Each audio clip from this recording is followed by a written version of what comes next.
Continuamos con las lecciones de sabiduría en el libro de Proverbios y en el día de hoy traemos el tema lecciones de sabiduría para la familia. Para tratar de hacer la clase interactiva, es importante que trabajemos hoy el refrescar conocimientos. Los conocimientos que hemos adquirido a través del tiempo, podamos refrescarlos en el día de hoy. Son conocimientos muy básicos, porque la historia se supone que ustedes la conocen.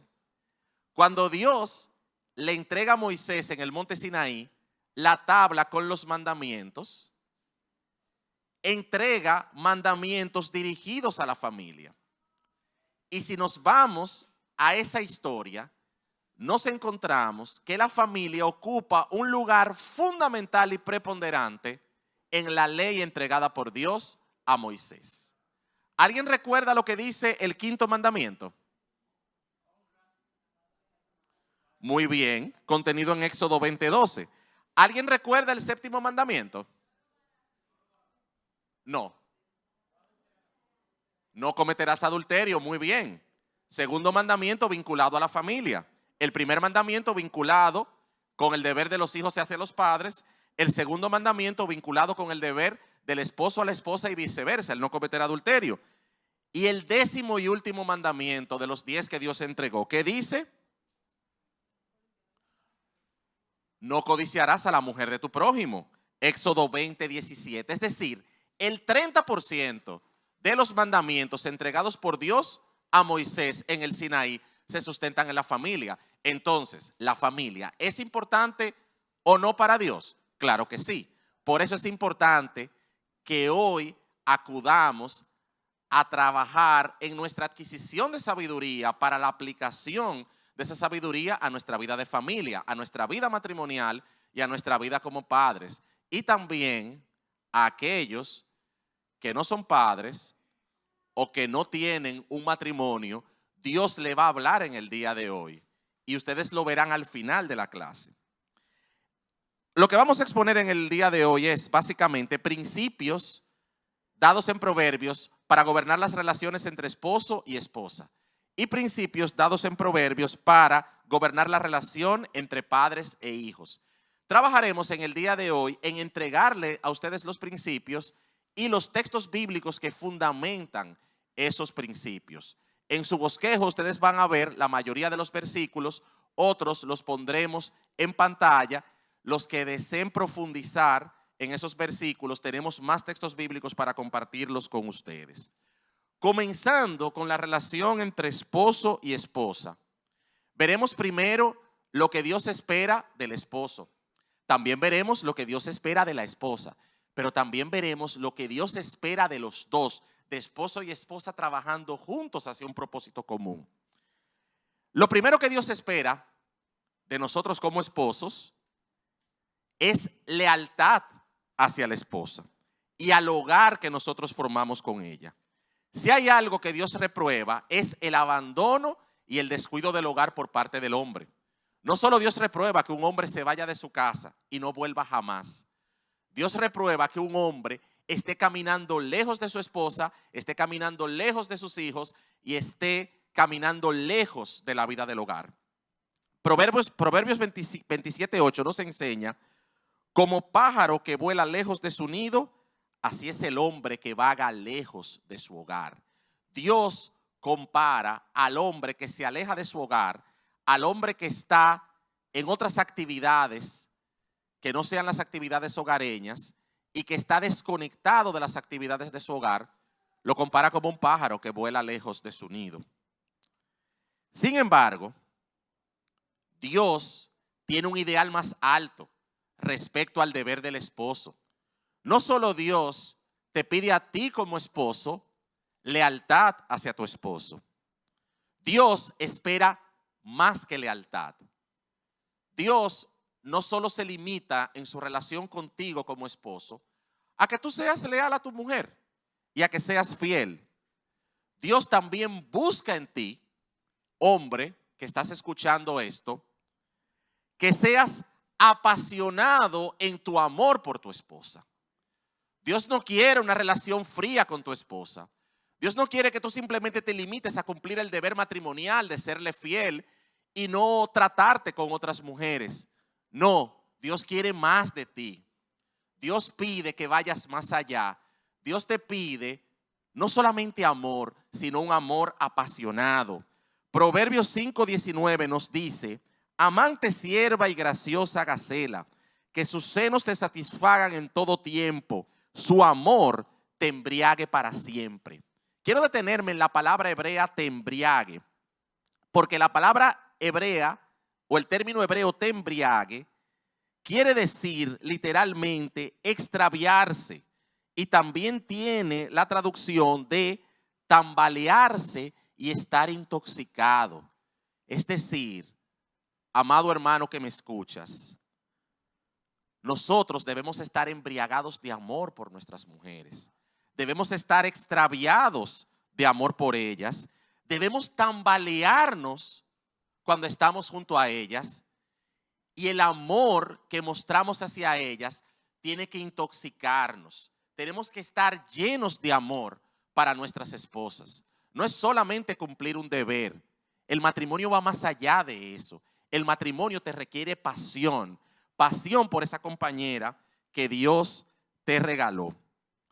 Ese amor y esa pasión que tú muestras hacia tu mujer debe llevarte a cultivar una relación profunda con ella, una relación íntima con ella, porque el matrimonio fue un pacto que tú hiciste delante de Dios. Fue un pacto que tú y ella suscribieron delante de Dios, y eso lo trató el pastor Salvador Gómez el viernes en su conferencia para matrimonios. Y esa relación, de acuerdo al original hebreo, en el tiempo se convierte en una relación de amistad íntima.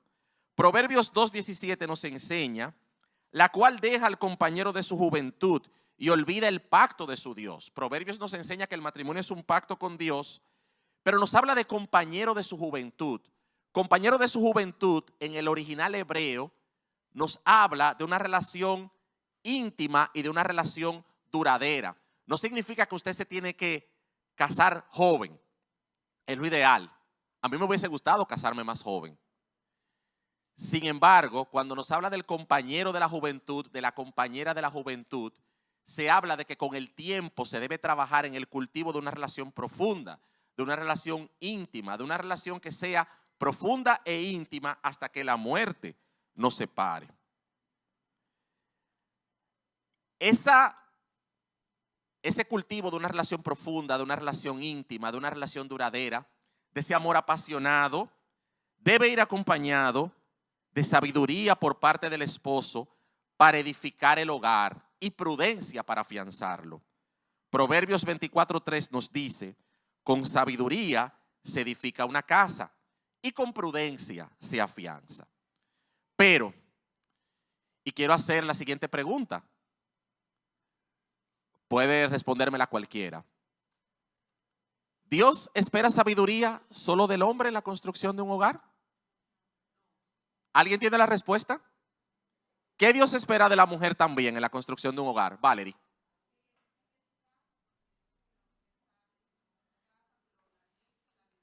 Excelente. Y ahí vamos a dar el texto bíblico. El texto nos dice lo siguiente: Proverbios 14:1. La mujer sabia edifica su casa, pero la necia con sus manos la derriba. Y es que la estabilidad de un hogar depende de la sabiduría constructiva, no solo del esposo, no solo de la prudencia de la esposa, sino también de la sabiduría de la esposa. Si el libro de Proverbios tiene algo relevante, es que Proverbios es el mejor antídoto contra el feminismo de hoy. Mientras el feminismo de hoy quiere desacreditar la palabra de Dios, diciendo que la palabra de Dios denigra a la mujer y que reduce el papel de la mujer, usted debe responder esos argumentos diciendo que es una mentira. Porque la verdad revelada de Dios es que su palabra, y sobre todo el libro de Proverbios, exalta el papel de la mujer y coloca a la mujer en un sitial de privilegio como una creación, como lo que es, una creación perfecta de Dios y como el proyecto de Dios para que fuera la ayuda idónea del hombre. Y más que ayuda idónea, el libro de Proverbios nos enseña que el poder que Dios ha entregado en una mujer, si se usa para la gloria de Dios, será sumamente constructivo y sumamente exaltador de la gloria de Dios. Pero si se usa para mal, puede ser sumamente destructivo. Lo primero que el libro de Proverbios nos enseña acerca de la esposa es que la esposa, una buena esposa, después de la sabiduría, es la mejor de las bendiciones de Dios. Así como Dios anhela que clamemos a Él por sabiduría, y la sabiduría es la mejor de las bendiciones de Dios, la segunda mejor bendición de Dios es una buena esposa. Un texto que a mí me encanta porque fue uno de los textos que se predicó en nuestra boda, fue Proverbios 18:22, que nos enseña: el que haya esposa, haya algo bueno y alcanza el favor del Señor. Amado hermano, valora a tu esposa. Dale gracias a Dios por tu esposa. Porque si Dios te la ha dado, es porque ella es buena. Y fue porque hallaste algo bueno. Y el tú haber hallado ese tesoro que Dios te regaló, te va a llevar a alcanzar su favor. Asimismo, Proverbios 19:14 nos dice: casa y riqueza son herencia de los padres, pero la mujer prudente viene del Señor. Cuán hermoso es nuestro Dios. Mientras nosotros como hombres trabajamos y nos afanamos para dejarle a nuestros hijos una herencia material, Dios nos da la mejor herencia y nos la da en vida. Y es la esposa que Dios nos ha regalado. Es el mejor regalo que Dios puede traerle a un hombre, una esposa. Entonces, esa esposa, Dios le ha dado la facultad o el poder de hacer al esposo o de deshacerlo.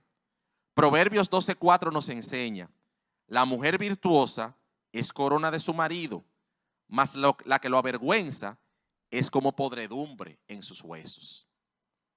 Fíjense cómo Dios hizo de Eva la ayuda idónea de Adán.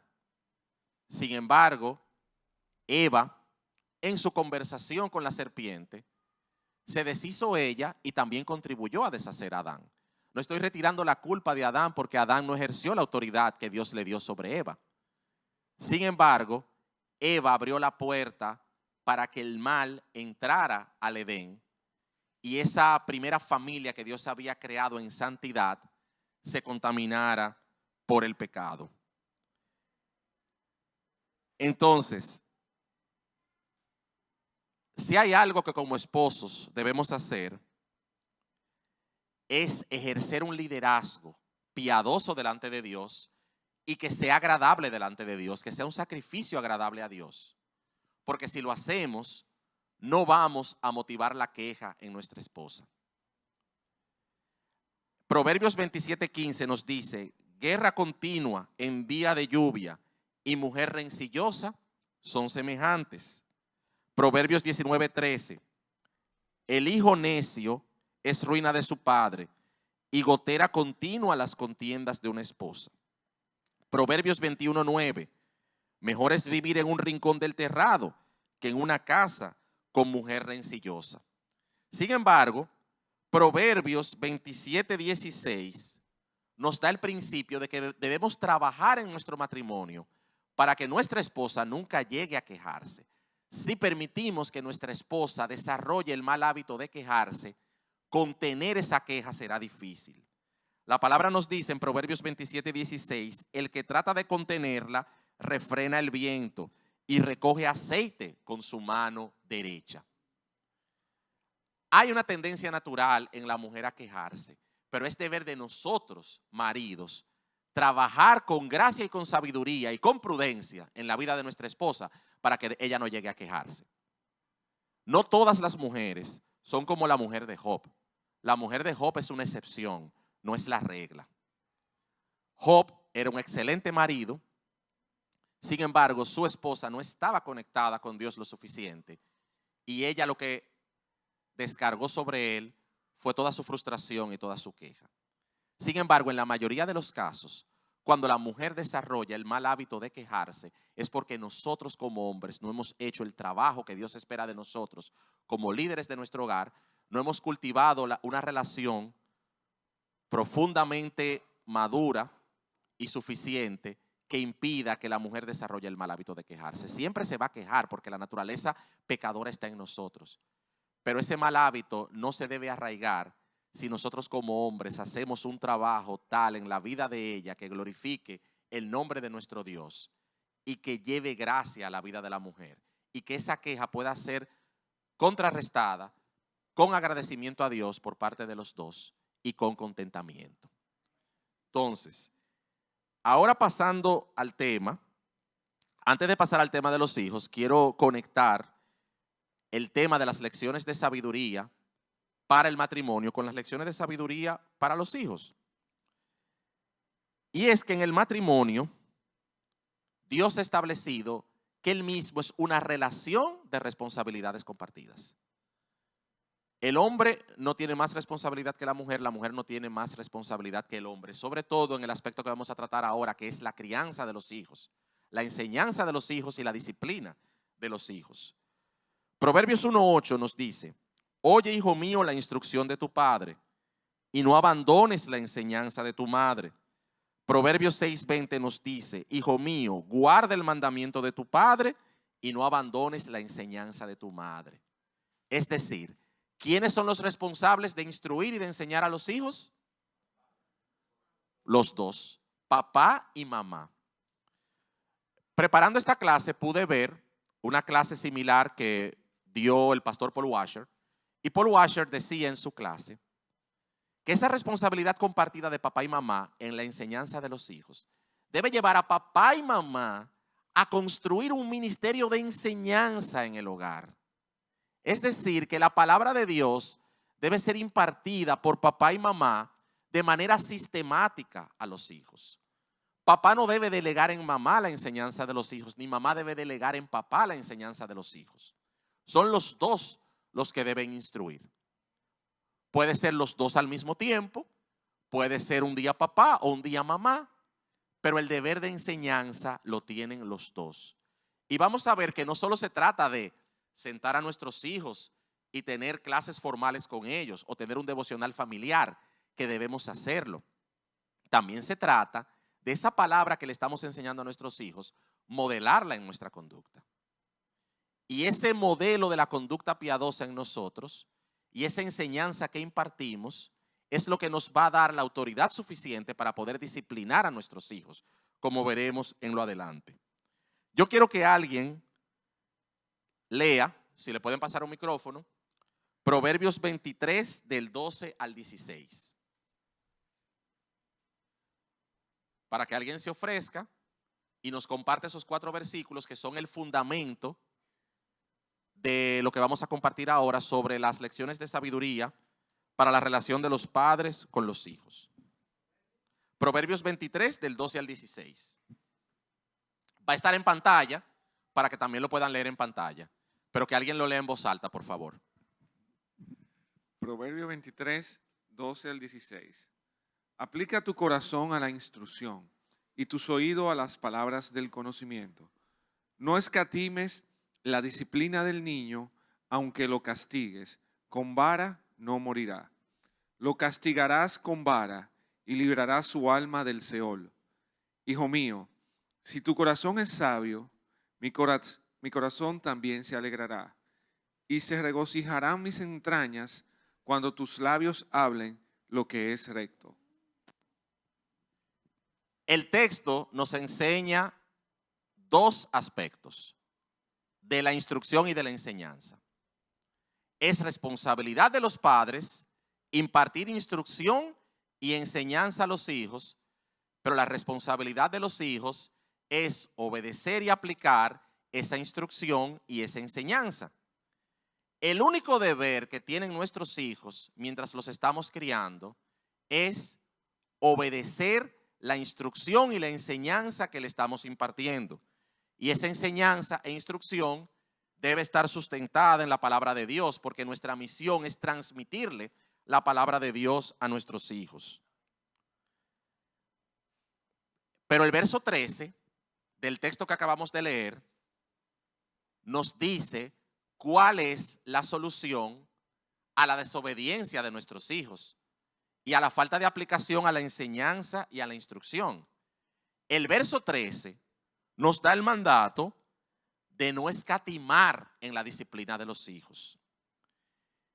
Y no solamente nos da el mandato de no escatimar, también nos entrega, y no como una sugerencia, como un mandato, nos ordena a aplicar un medio de disciplina a la falta de obediencia de nuestros hijos. Y ese medio se llama la vara. De acuerdo a la palabra de Dios, no debemos temer a aplicar la vara a nuestros hijos. Dice claramente la palabra de Dios, aunque lo castigues con vara, no morirá. Y el texto vuelve a repetir la palabra vara. Fíjense cómo Dios le da importancia al uso de la vara en la crianza de nuestros hijos. Dice, lo castigarás con vara y librarás su alma del Seol. ¿Qué quieren decir esos dos textos? Que el tú disciplinar a tu hijo con vara no significa, Dios te promete que no se va a morir físicamente. No temas en aplicar la vara, porque tu hijo no se va a morir. Y dice que mediante la aplicación de la vara, Dios te puede usar como instrumento para librar el alma de tu hijo de la condenación. No significa que tú vas a salvar a tu hijo, porque nosotros no somos redentores. El redentor es Cristo. Sin embargo, Dios te puede usar a ti, si Él ha llamado a tu hijo a salvación, como el medio de gracia, a través de la disciplina y de la corrección con vara, para que tu hijo pueda llegar a los pies del Señor. Entonces, la meta de la disciplina es que el hijo tenga un corazón sabio y que el hijo hable rectamente. ¿Y qué recompensa nos va a traer a nosotros como padres? Una alegría profunda. Padre, madre, no teman en disciplinar a los hijos. Dios promete traer alegría profunda al padre que disciplina a su hijo. Es cierto que la salvación viene del Señor. La aplicación de la disciplina no va a salvar a tu hijo. Pero si tu hijo es escogido, como dije anteriormente, Dios te puede usar como medio de gracia para traer a su hijo a los pies del Señor. Y si tu hijo no llega a los pies del Señor, tendrás la alegría profunda cuando tu hijo sea adulto de que lo criaste en los caminos del Señor y que tu hijo en su vida está aplicando esos principios. ¿Por qué? Porque hay personas que no son cristianas, pero que fueron educados por padres cristianos, disciplinados por padres cristianos, y hoy en su vida como adultos están aplicando la mayoría de estos principios y traen alegría a sus padres. Y ya es cuestión del padre que ya terminó de criar y que su hijo no es creyente, orar para que en su momento, si así el Señor lo ha dispuesto, el hijo venga a salvación.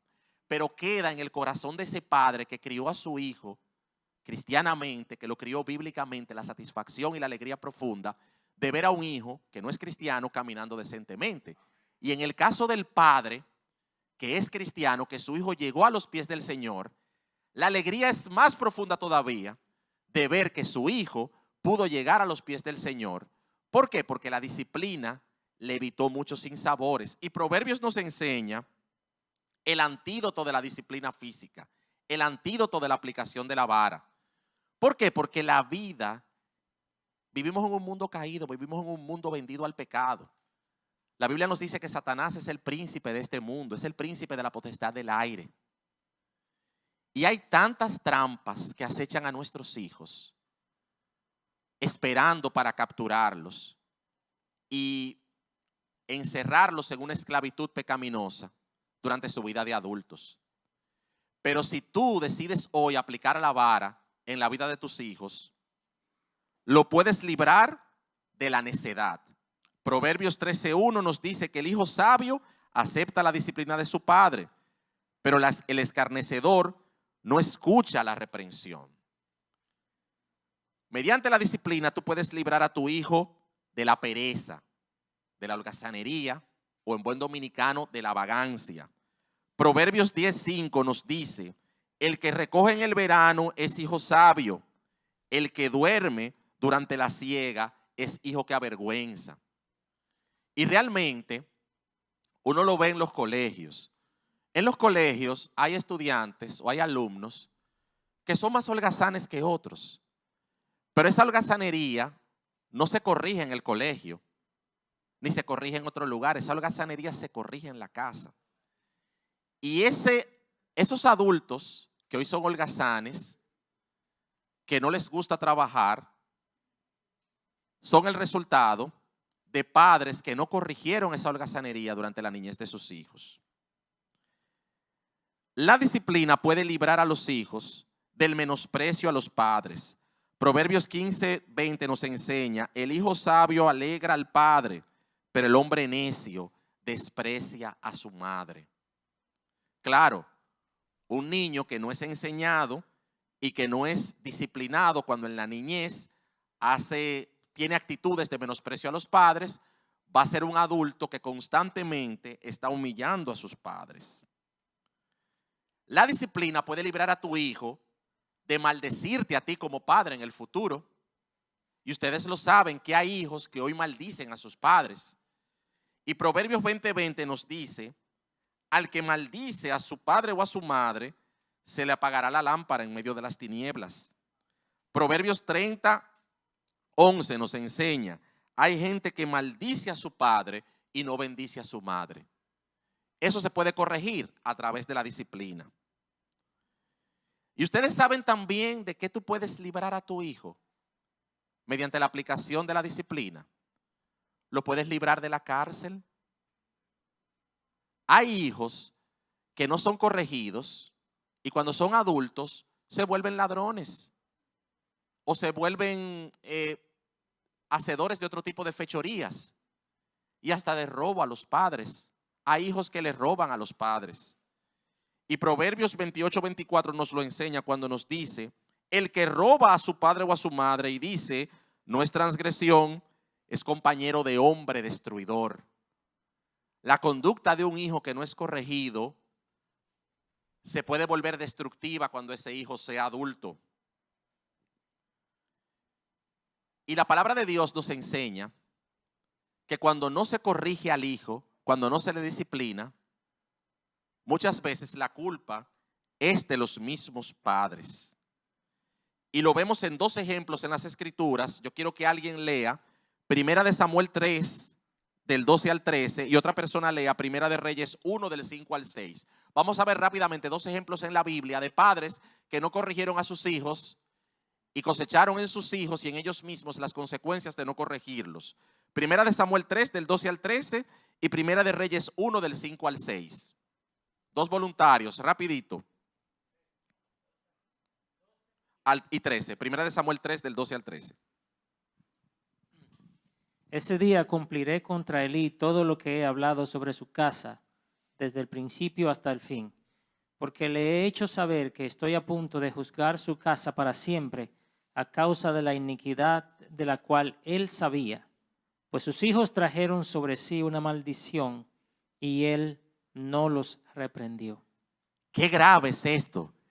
Los hijos de Elí no eran malos, eran malvados. Los hijos de Elí robaban al templo y también fornicaban con mujeres en el mismo templo. Elí, como sumo sacerdote, lo sabía y nunca los corrigió. Elí nunca reprendió a sus hijos. ¿Y qué pasó? Dios tuvo que juzgar esa conducta. Dios juzgó a los hijos de Elí, quitándoles la vida, y Dios juzgó a Elí, trayendo la consecuencia de que la casa de Elí quedó desterrada para siempre del servicio sacerdotal y de la familia sacerdotal. Todo porque Elí no reprendió a sus hijos. Y esa consecuencia, ese mal legado, lo vemos en otra vida. Lo vemos en la vida del profeta Samuel. Samuel, un profeta poderoso, un hombre de Dios, un hombre que ungía a los reyes de Israel. Sin embargo, la palabra nos enseña que los hijos de Samuel eran corruptos y que aceptaban soborno. Pero ¿qué pasó? Recuerden que Samuel creció en el templo al lado de Elí. ¿Quién fue el modelo de padre que tuvo Samuel? Elí. Samuel, cuando niño, veía que Elí no corregía a sus hijos y que, sabiendo el mal que sus hijos hacían, no los estorbaba. Cuando Samuel fue padre, Samuel repitió el mismo modelo de crianza en sus hijos. Y eso es lamentable, porque la vida de Samuel, una vida tan pura, tan íntegra, quedó lamentablemente marcada por ese punto negro. La falta de reprensión a sus hijos, y cuando sus hijos asumieron el liderazgo en Israel, fueron corruptos y deshicieron el legado que Samuel había dejado. Ahora alguien que lea Primera de Reyes 1, del 5 al 6. Un ejemplo de otro padre que no corrigió a sus hijos. Primera de Reyes 1, del 5 al 6. Entonces Adonías, hijo de Agit, se rebeló diciendo: yo reinaré, y se hizo de carros y de gente a caballo, y de 50 hombres que corriesen delante de él. Y su padre nunca le había entristecido en todos sus días con decirle: ¿por qué haces así? Además, este era de muy hermoso parecer, y había nacido después de Absalón.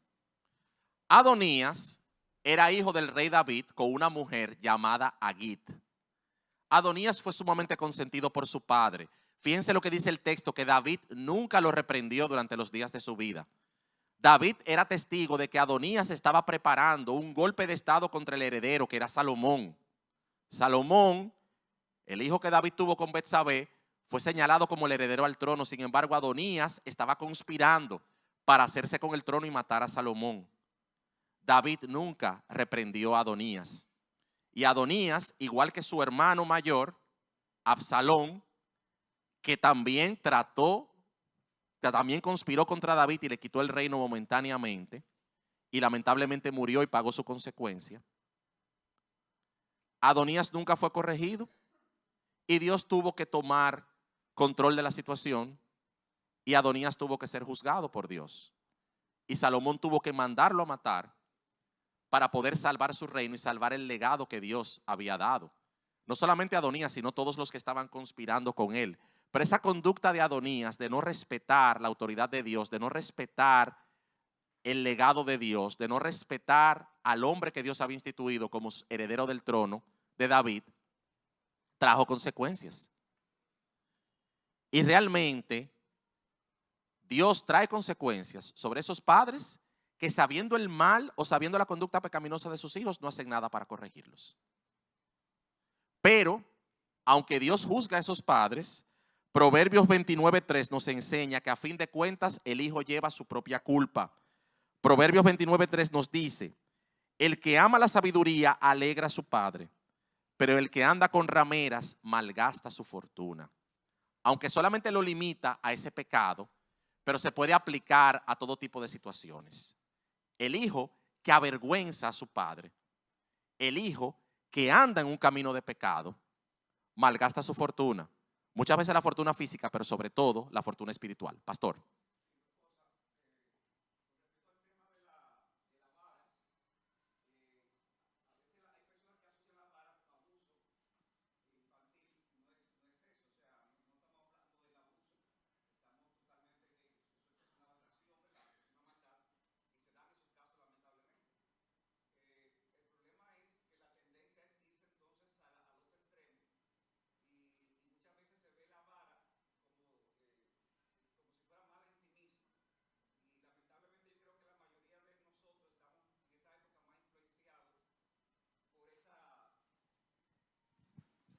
¿Se oyó lo de ahorita? Ok. Lamentablemente en esta época estamos más influenciados por ese tema de ver la vara en sí mismo como si fuera mala. De hecho, muchas corrientes psicológicas modernas hablan como si fuera malo en sí mismo el tema del castigo físico. Y sea Dios verá y todo hombre mentiroso. O sea, la palabra dice que debemos corregir al niño y vamos a librar su alma de la muerte en ese sentido. O sea, que tenemos que tener muy pendiente, porque a veces oigo creyentes que en el tema de la crianza se hacen más caso a teoría psicológica moderna que a la Biblia. Y la Biblia es la palabra de Dios. Y en ese sentido la corrección física es bíblica. Claro, en el lugar correcto, ¿verdad? Claro. Si estar airado, no es caerle a golpe. Entonces, hay lugares en el cuerpo ahí bajo dominio propio, pero con firmeza. porque lamentablemente vemos las consecuencias de no criar a los hijos bajo el esquema de la palabra de Dios. Y vemos la bendición, a lo que personas como el caso mío, que nos enseñaron delante de casarnos, que eso era bíblico, lo aplicamos a nuestros hijos y vemos las consecuencias positivas de eso, que aún los hijos de nosotros dicen, lo voy a hacer así mismo cuando yo tenga hijos. No, incluso yo quería ya entregar la conclusión de la clase, ya para concluir. Y el primer principio que yo iba a tratar en la conclusión era ese. No.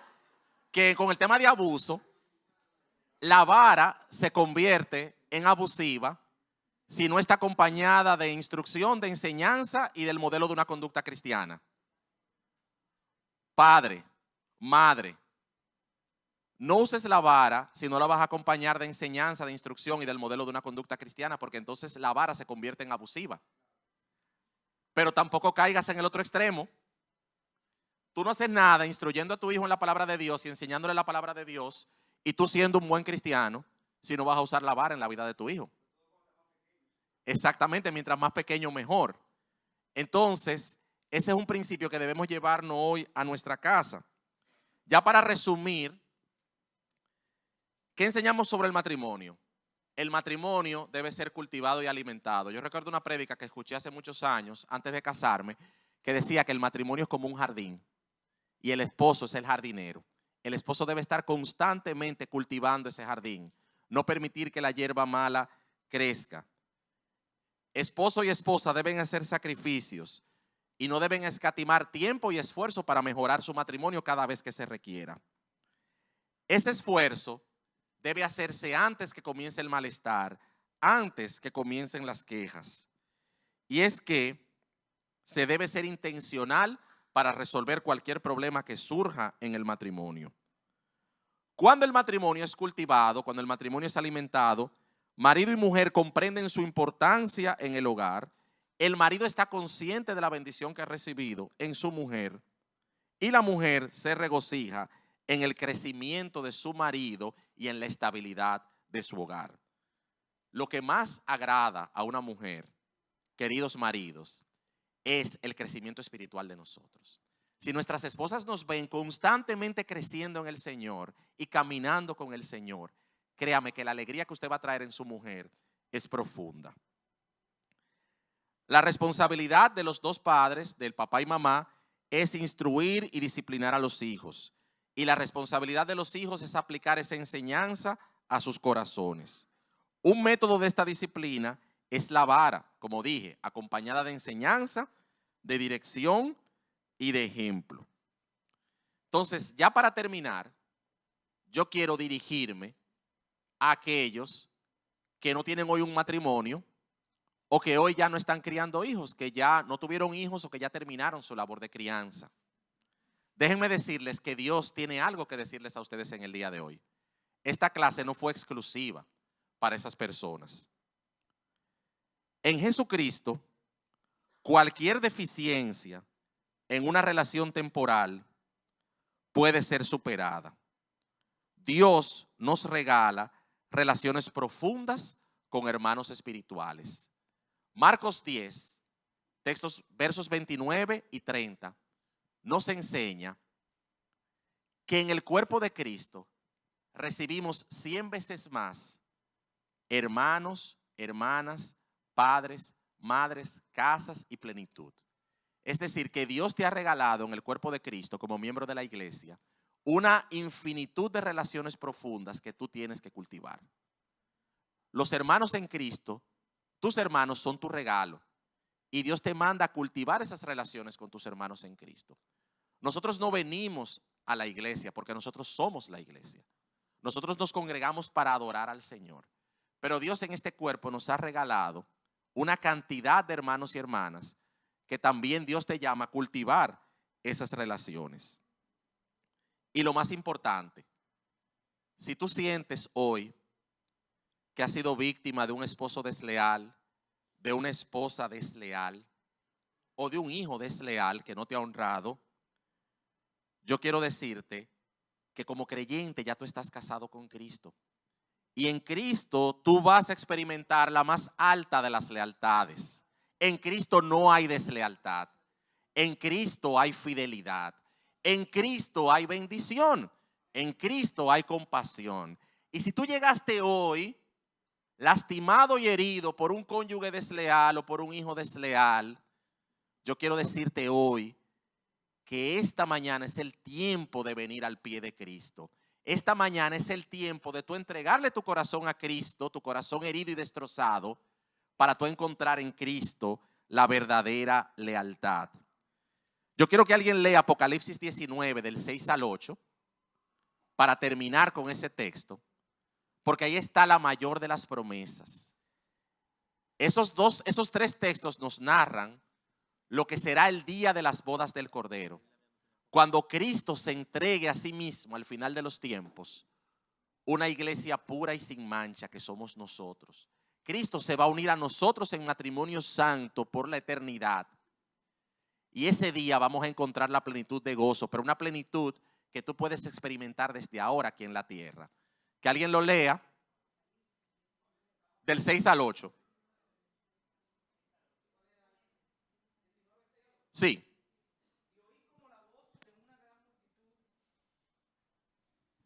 Como el estruendo de muchas aguas y como la voz de grandes truenos que decía, aleluya, porque el Señor nuestro Dios Todopoderoso reina. Gocémonos y alegrémonos y démosle gloria, porque han llegado las bodas del Cordero y su esposa se ha preparado. Y a ella se le ha concedido que se vista de lino fino, limpio y resplandeciente, porque el lino fino en las acciones justas de los santos. Los que estamos casados, los que no están casados, los que estamos criando hijos, los que ya criaron hijos, los que no tuvieron hijos, todos vamos a encontrarnos con Cristo al final de los tiempos y para la eternidad. Nos vamos a casar con Cristo. Vamos a estar unidos a Él para siempre. Y ya no habrá llanto, ya no habrá lágrimas, ni habrá dolor. Pero para eso hay que prepararse y nos comenzamos a preparar aquí en la tierra. Y hoy es el tiempo de poner a los pies de Cristo nuestras heridas, nuestro llanto, nuestro lamento, porque en Cristo habrá o hay plenitud de gozo y sobre todo hay lealtad. Esa lealtad que tú no has encontrado aquí en la tierra o en tus relaciones con tu cónyuge o con tus hijos, Cristo te la puede dar hoy en su presencia.